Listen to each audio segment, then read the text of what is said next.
Señores, como lo hemos comentado, ha entrado en vigencia la ley 18.968, que establece que todos los uruguayos son donantes, excepto que se exprese lo contrario. La normativa espera acortar en breve tiempo a la larga lista de pacientes que esperan por trasplantes. Una de las primeras conclusiones que concretamente uno puede tener, concretamente a propósito de esta ley, es que la ley interpreta el silencio de los uruguayos frente a una negativa, ¿verdad?, a donar sus órganos como una aceptación para hacerlo.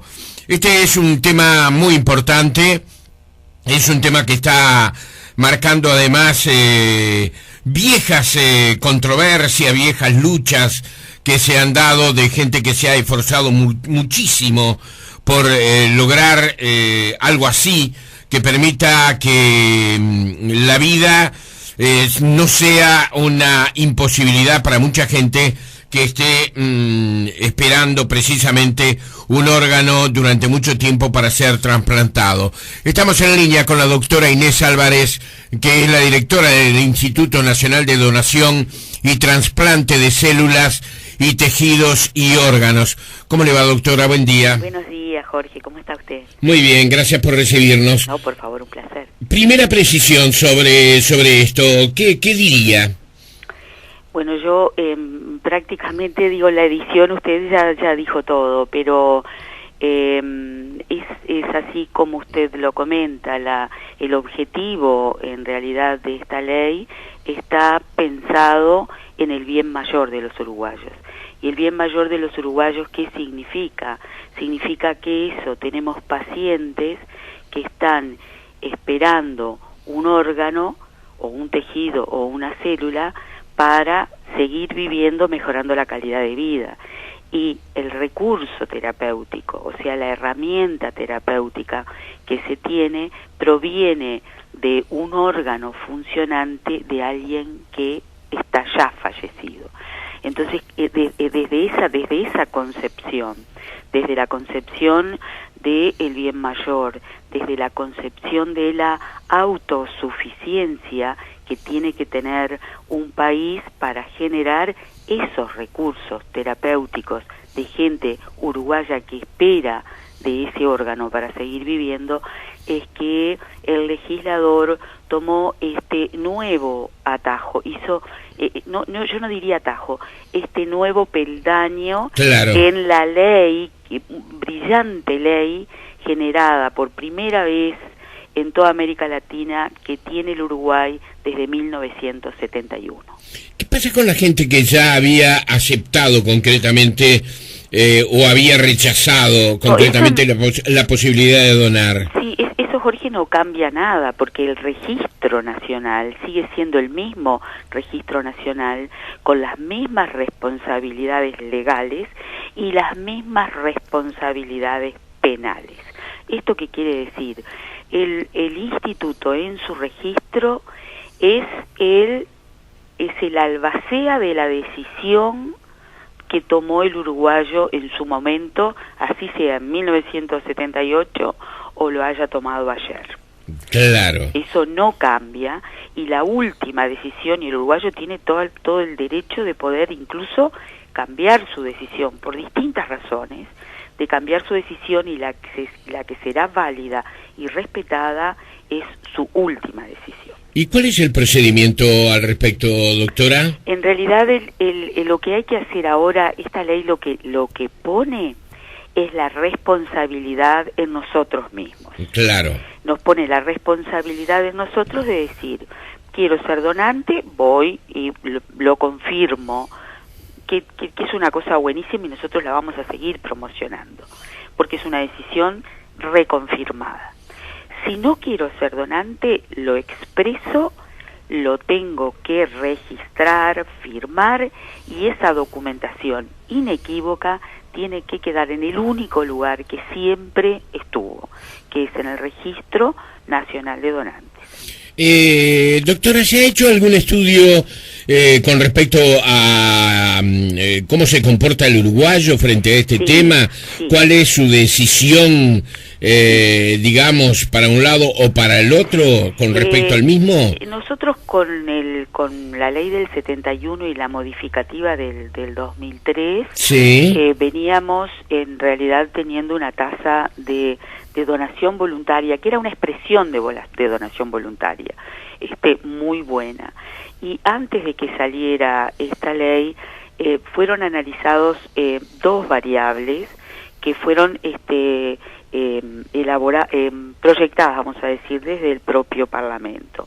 Una era una encuesta que se hizo, Sí. en el cual, en esa encuesta, hecha por una encuestadora nacional, el planteo de los uruguayos y el resultado era que el 80% donaría sus órganos y que solo el 13% no lo haría, y esa otra cifra era que no estaba informado y que debía más información. Con ese pilar, más el pilar bien interesante de una modificación que surgió en el 2003, que era que todo aquel que no hubiera expresado nada y su muerte ameritara una pericia forense era donante, esa pequeña modificación llevó un proceso de 10 años, un lado, para ver nuestra sociedad cómo tomaba ese cambio, que en realidad era un donante presunto especial, y cómo la institución gestionaba este nuevo cambio con la ley en la interna y con nuestra población, y cómo teníamos que ir modificando nuestra información a la sociedad respecto a esto.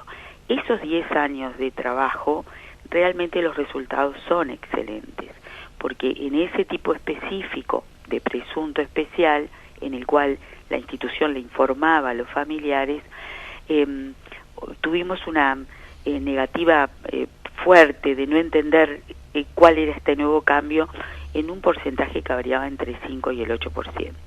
Quiere decir que estos dos elementos, la experiencia de 10 años en algo específico como un plancito piloto, y esta nueva percepción de este Uruguay de hoy, le dio pie a, como usted sabe, a los tres partidos parlamentarios mayores de nuestro país, de llevar adelante una ley que salió con mayorías absolutas. Bien. ¿Hay personas, doctora, que pueden estar inhabilitadas para donar? En principio la inhabilitación no existe. Yo me recuerdo algo que siempre cuento hace muchísimos años, cuando Sí. Recién estábamos enterándonos del flagelo del HIV-Sida, de un joven que recién se había enterado de su condición serológica de HIV positivo. Y vino con esta misma pregunta. En el registro, la persona que estaba me llamó, hace muchos años de esto, yo todavía no estaba en la dirección, y mi planteo de corazón fue: no, tú hacete donante porque eres muy joven, y yo qué sé si en el término de 5, 10 o 20 años no tendremos la cura. Y esa sigue siendo mi misma respuesta. Factibilidad tenemos todos, inhabilitados no estamos ninguno. ¿Por qué? Porque con la evolución de la ciencia, bueno, tal vez encontremos cura para situaciones que ahora son complicadas. Claro, pero yo le hacía mención concretamente a personas que pudieran padecer de alguna enfermedad o de alguna situación en especial. Claro, yo le decía, una cosa es la voluntad de donar. Yo creo que la voluntad de donar, todos somos posibles donantes. Ahora, sí, de llegar a ser un donante efectivo, hoy por hoy sí hay inhabilitaciones que son médicas. ¿Por qué? Porque hay cosas que todavía o no las hemos logrado curar o no las hemos logrado eliminar totalmente los virus dentro del organismo de un individuo. Y por supuesto que hoy por hoy, tenemos condiciones generales de inhabilitación médica. lo cual no quiere decir que dentro de 10 años esas barreras no las hayamos traspasado. Ahí está. A eso me refería. Ahí está. ¿Y recuerda algo específico, algún ejemplo al respecto?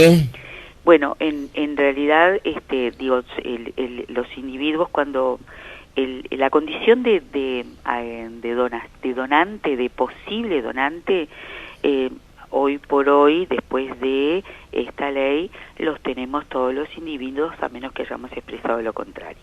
La condición de ser un donante efectivo y real está basado absoluta y netamente en condiciones médicas que tenga ese individuo. Por ejemplo, si hoy un individuo fallece en condición de un cáncer generalizado, obviamente no puede ser un donante efectivo, por más voluntad que haya tenido de ser un donante. Claro. ¿Entiende? Si fallece de una infección generalizada, en el cual en esa infección generalizada no tenemos localizado la bacteria que es la causante de su fallecimiento, no puede ser un donante efectivo. Claro. Y además de todo eso, hay un análisis profundo, si es en el caso de un donante de órganos, hay un análisis profundo de la funcionalidad de ese órgano que vamos a trasplantar. El órgano que vamos a trasplantar, primero tiene que estar sano, y segundo, tiene que tener una función perfecta, porque eso es lo que vamos a trasplantar, vamos a sustituir un órgano enfermo por un órgano sano. Doctora, el ser humano tiene frente a la muerte, y usted seguramente lo sabe mejor que yo, una actitud cultural muy fuerte, ¿no? Nos impacta la idea de la muerte, nos impacta la idea de la muerte de los seres que queremos, y por supuesto el impacto que provoca el pensamiento de nuestra propia muerte. Siempre es algo muy fuerte, es un sentimiento muy violento, muy agresivo, muy, no sé, nos lleva a un límite que es el de la realidad, es decir, somos finitos y inmortales.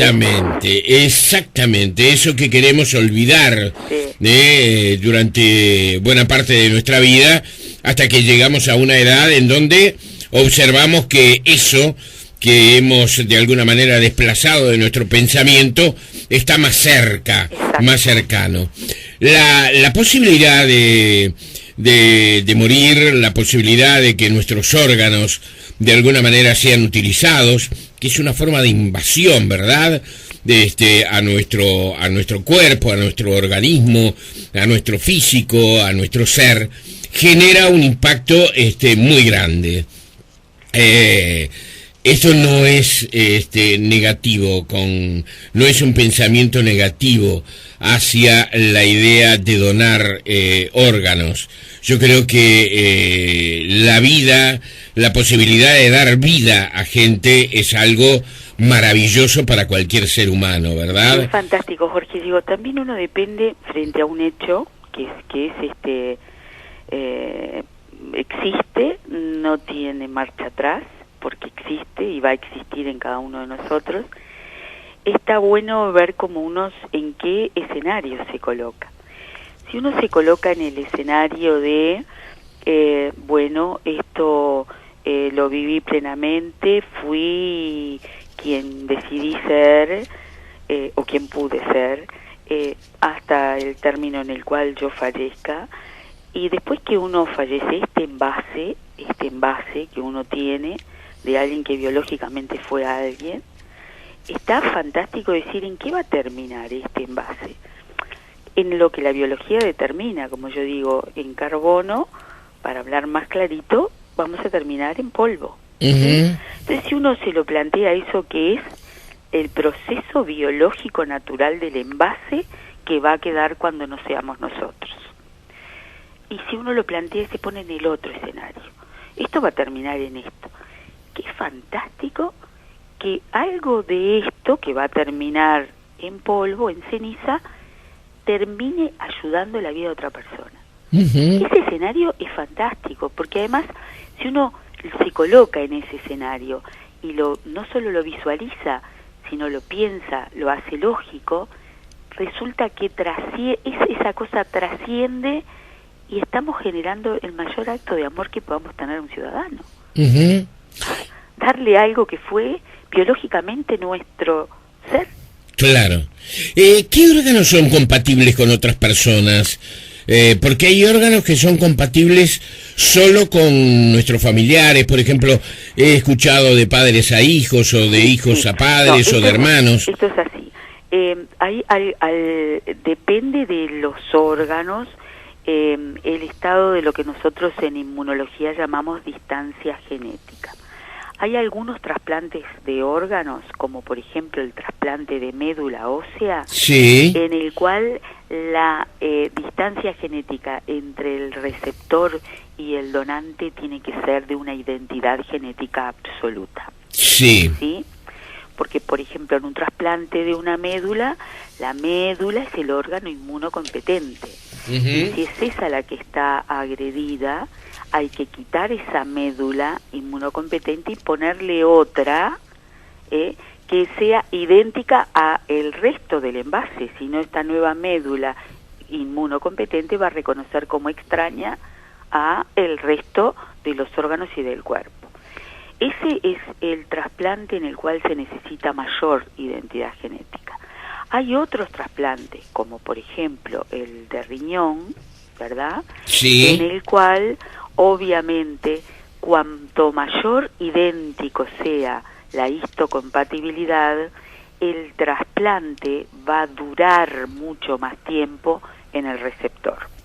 Y hay otros órganos que también influyen, yo creo que también por la necesidad del propio receptor, en que que sea histocompatible mayor o menor importa menos, como por ejemplo es el trasplante de hígado, donde las compatibilidades allí son mayores, más de tamaño y de superficie que de histocompatibilidad profunda, que por supuesto cuanto más idéntico desde el punto de vista genético sea lo que vayamos a trasplantar, en cualquier órgano está claro que va a sobrevivir más tiempo. Doctora, ¿qué relación tiene que ver con la edad? ¿Los órganos jóvenes son más importantes? Una persona, por ejemplo, que está por recibir un trasplante, pongamos, tiene 50 años de edad, ¿necesita el trasplante de un órgano de otra persona que también tenga 50 años de edad? No, eso en realidad, hay cada órgano tiene su propio programa de asignación y de designación. Sí. Hay condiciones en la lista de espera que son condiciones clínicas que provienen del propio receptor. Hay condiciones clínicas en las cuales la situación clínica del paciente hace que dentro de la lista de espera empiece a generar un puntaje mayor. Y ese puntaje está avalado en cuál es la calidad de vida o la gravedad que tiene ese paciente esperando un órgano en la lista. Esa es una de las condiciones. Sí. Y la otra condición que usted me acaba de preguntar con respecto a la edad, en una condición de gravedad absoluta, poco importa si el órgano que se va a recibir sea un órgano joven o un órgano un poco más subóptimo. Claro. Porque estoy en condición de que o lo recibo o me muero. ¿Se entiende? Sí, o sí. sea que esto que queremos hacerlo lo más fácil posible es un proceso bien complejo, y cada sistema y cada órgano tiene su sistema de puntaje y su, le diría, software o algoritmo de designación de órganos, que tienen varias condiciones, la mayoría de ellas condiciones clínicas, que hacen que ese puntaje aumente o disminuye según la situación clínica del paciente. Claro. Doctora, ¿qué órgano no es trasplantable? ¿Hay alguno? Hasta el día de hoy le podría decir que no, porque incluso hasta en la última instancia de un órgano complejísimo como es el intestino, que si bien en nuestro país clínicamente no se hace, sí, pero sí se hace en la Argentina, y un equipo muy fuerte ujú, de cirujanos que, bueno, son muy fuertes. Y en el Uruguay existe ahora el programa de pretrasplante y posttrasplante, es una cosa relativamente nueva desde el año pasado.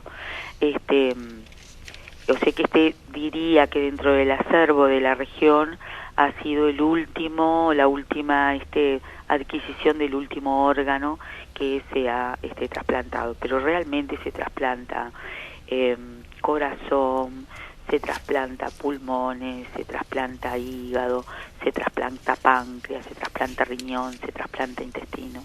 sí.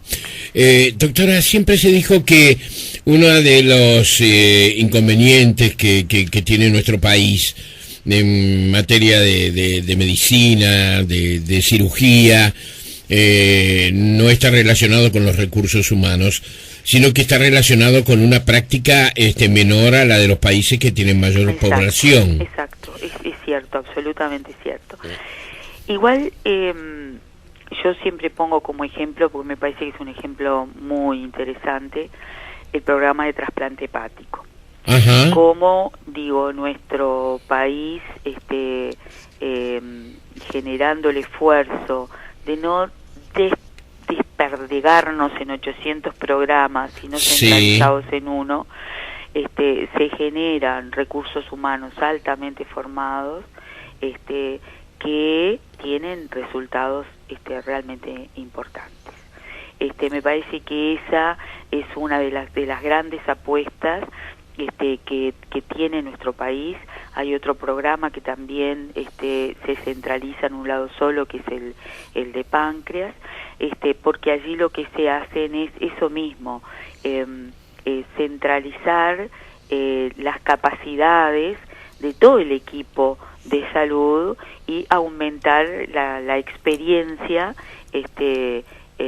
teniendo resultados realmente satisfactorios. Claro. Doctora, así como existen, ¿verdad?, en cirugía especialidades, ¿el trasplante también es una especialidad? Sin lugar a dudas, sin lugar a dudas. El trasplante en sí, sí, es una disciplina desde todo su concepto.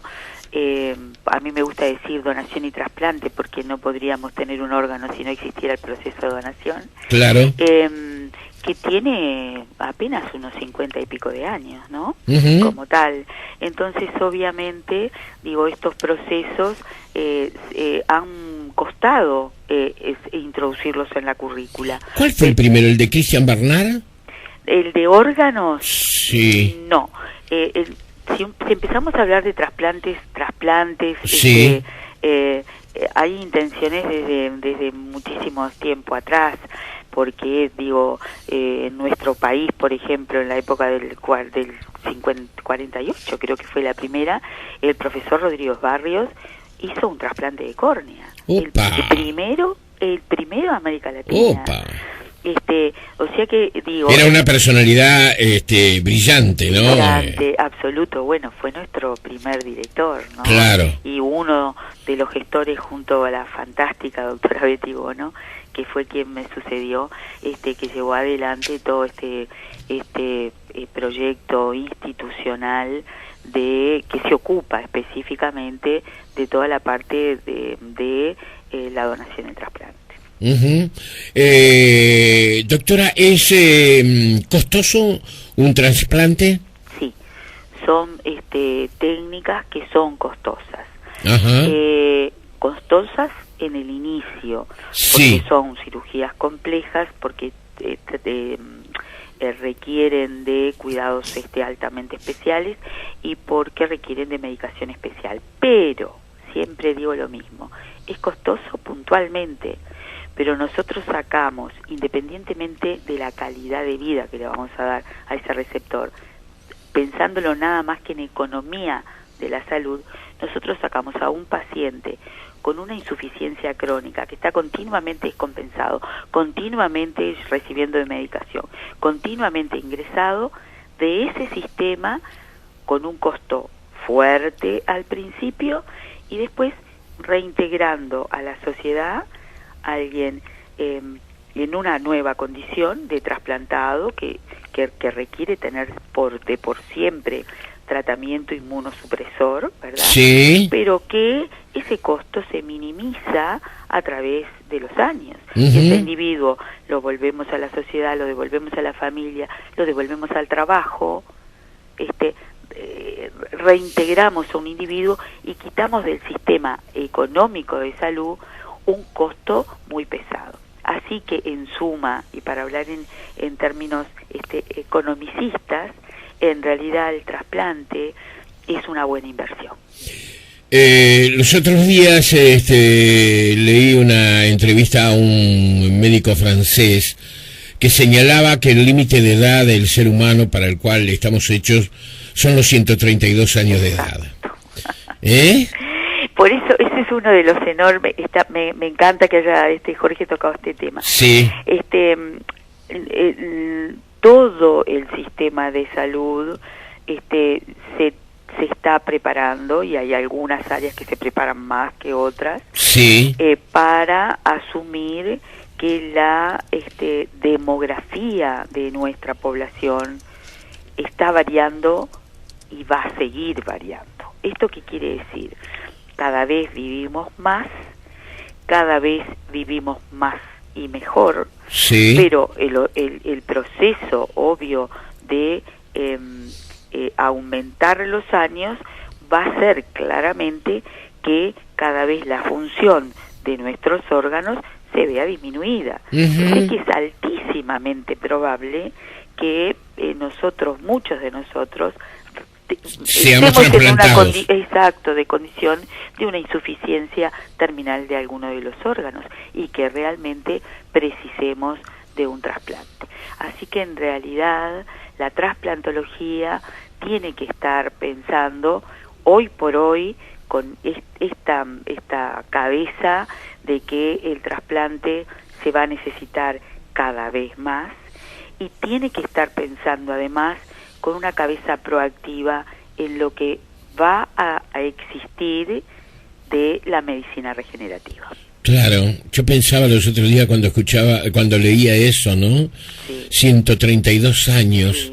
Y yo me pensaba a mí mismo y pienso en el resto de la gente, pero uno, con respecto a la vida, comienza por uno mismo, por más que sienta que es mucho más valiosa en la vida de seres queridos inmediatos, ¿verdad? Sí. Pero piensa, 132 años, qué recorrido largo, qué fascinante, qué extraordinario, qué prometedor, qué bueno, pero cuántas cosas se van a agregar, digamos, a la cadena de inconvenientes que hoy ya tenemos, ¿verdad? Sí. Es toda una carrera a futuro, en el cual los sistemas que acompañan a esa prolongación de la vida tienen que estarse preparando. Claro.